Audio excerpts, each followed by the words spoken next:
Welcome to my text annotation how-to. Text annotation is a strategy that I like to teach students of all abilities. It is excellent in helping students gather as much information and extracting as much information from the text as possible when they are doing a close read or reading a text really in depth. So those students that are going to have to go back and discuss their findings or look for something specific, this is an excellent strategy to have in place because it allows them to collect information while they're reading. What is text annotation?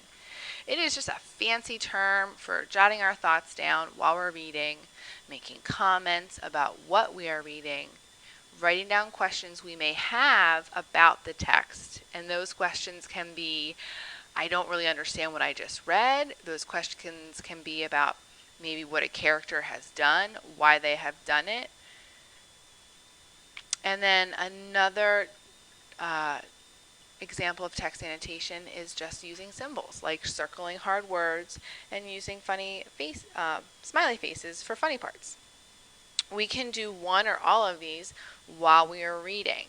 It is not to say that you have to just jot down our thoughts or make comments. You can do all of it while you're reading. Let's look at some visuals of text annotation.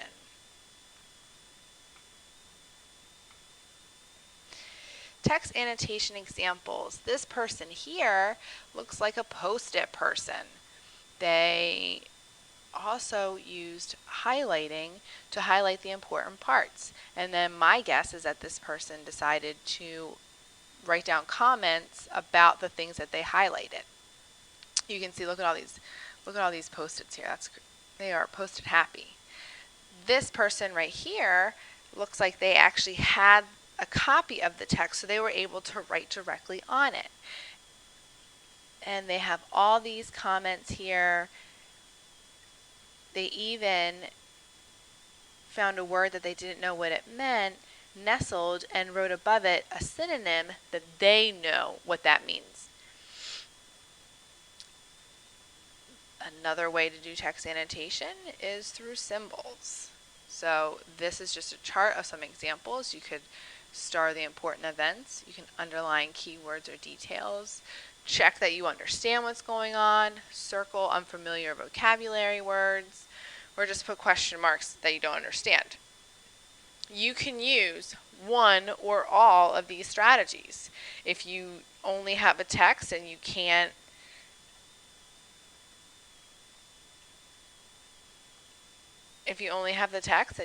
actually write on the book, Post-its might be the way to go for that one. If you do have the text, or if you do have a copy of the text, then go ahead and write on it, because that way your comments will be right here for you. Or if you're a symbol person, use it all, use one, make a mishmash. It's totally up to you, whatever works for you or for the student. There are a couple different ways that you can use text annotations while you're reading. One way is to simply just annotate the text while you're reading, monitoring your thoughts. Another way is to do it with a focus question. For right now, I'm going to show you text annotations just while I'm reading without the focus. So a 4th grade class that I'm working with is reading Wonder. The focus of my text annotation for this read will be to simply interact with the text, jot down my thoughts, and record any questions I may have as I'm reading. Here's the text. It is the first chapter. It's called Ordinary. And again, I'm just going to be recording my thoughts as I have them. I know I'm not an ordinary 10-year-old kid. I mean, sure, I do ordinary things. I eat ice cream, I ride my bike, I play ball, I have an Xbox. Stuff like that makes me ordinary, I guess. And I feel ordinary inside. But I know ordinary kids don't make other ordinary kids run away screaming in playgrounds.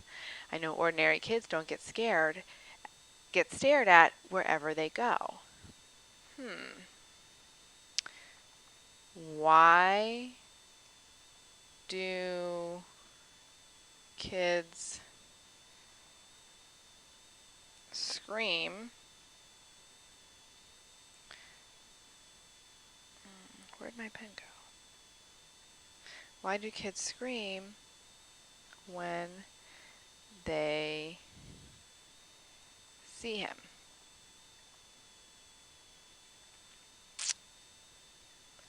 If I found a magic lamp and I could have one wish, I would wish that I had a normal face that no one ever noticed at all. I would wish that I could walk down the street without people seeing me and then doing that look away thing. Here's what I think. The only reason I'm not ordinary is that no one else sees me that way. My question right now is, what is wrong with his face?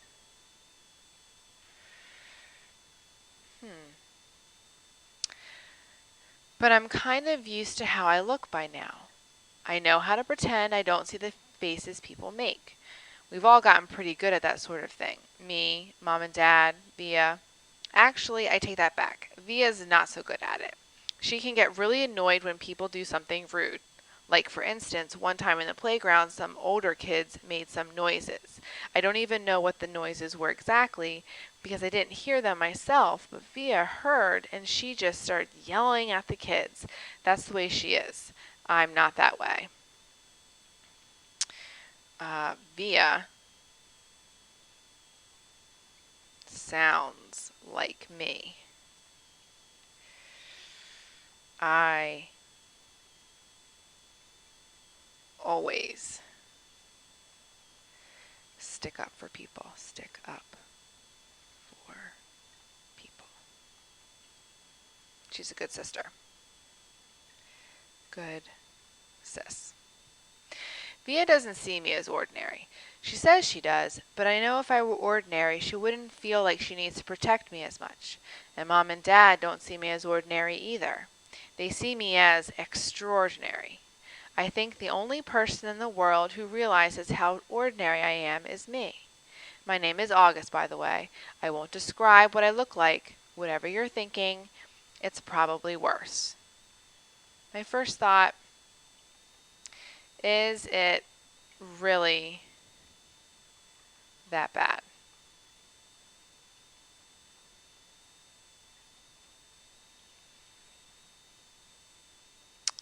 Was there an accident?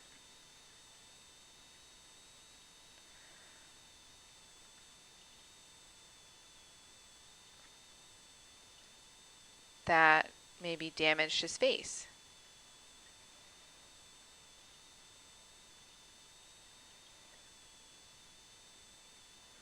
These are all questions that I have right now.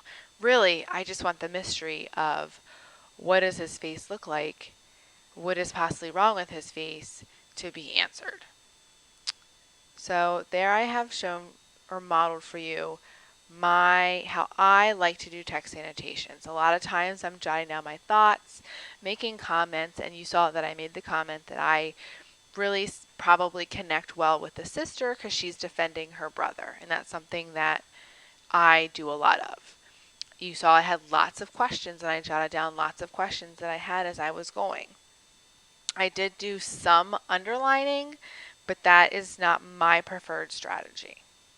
Next up, text annotation with a focus. Our grade class is reading Wonder.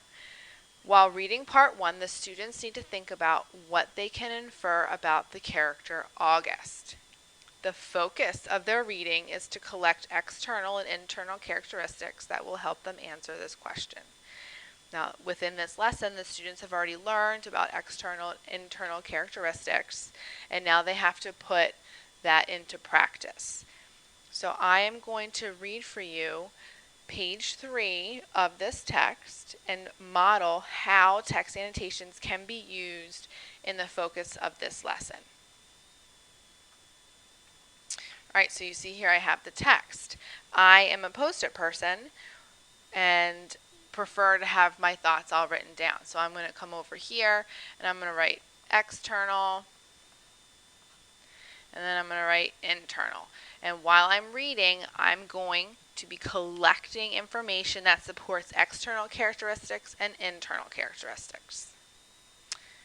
Ordinary. I know I'm not an ordinary 10-year-old child. 10. 10 years old. And maybe you're a highlighter. You can come over here and you can highlight 10. I mean, sure, I do ordinary things.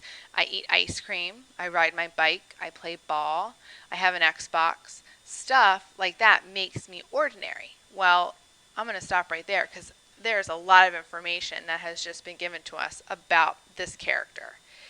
So under external, he eats ice cream,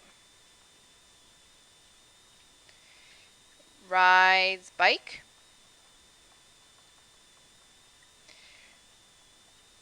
plays Xbox, and ball. And again, if you are a highlighting person, this is the time when you would go and highlight things. So they eat ice cream, ride bike, play ball, Xbox. Stuff like that makes me ordinary, I guess, and I feel ordinary inside. Again, I'm going to stop because I just found out some other information. On the internal side of characteristics, this character feels ordinary. So I'm going to write that down under my internal. Again, if you are a highlighting type of person, go ahead and highlight.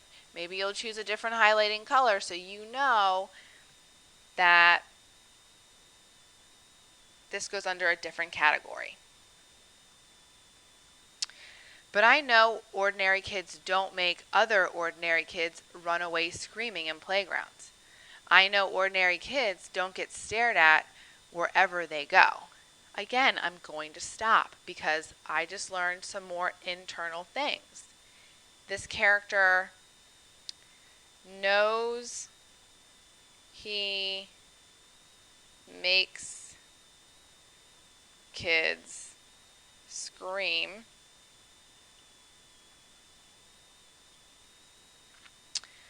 and he knows that kids stare. And again, I'll come over here with my highlighter and I'll highlight screaming at playgrounds, and he gets stared at wherever he goes. If I found a magic lamp and I could have one wish, I would wish that I had a normal face that no one ever noticed at all. I would wish that I could walk down the street without people seeing me and then doing that look away thing. Here's what I think. The only reason I'm not ordinary is that no one else sees me that way. I'm going to stop and I'm going to go through. Did I learn anything about the character in this text? Wishes he had a normal face. Since that's a thought, it would go under internal. Wishes he had a normal face. And then I could go and highlight that if I was a highlighter. Wish had a normal face. And he wants people to not stare. Wants people to not stare.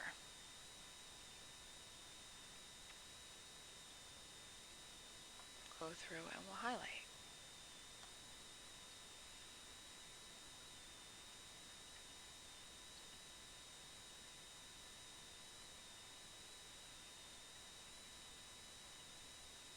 Wish, walk down street without people seeing me. All right, so we're going to stop there for right now. I have external. I have 10-year-old. He eats ice cream, rides his bike, plays Xbox, and ball. Internal. He wishes people to not stare, feels ordinary, knows he makes kids scream, and knows that kids stare, wishes he had a normal face. So these are my thoughts on what's going on within the text. Again, I've highlighted and I've made comments. That way, when I need to go back and discuss with my classmates or the teacher about what I can infer about this character, I already have some details from the text that I'll be able to use to support my opinion. And really, that's a big thing right now in language arts.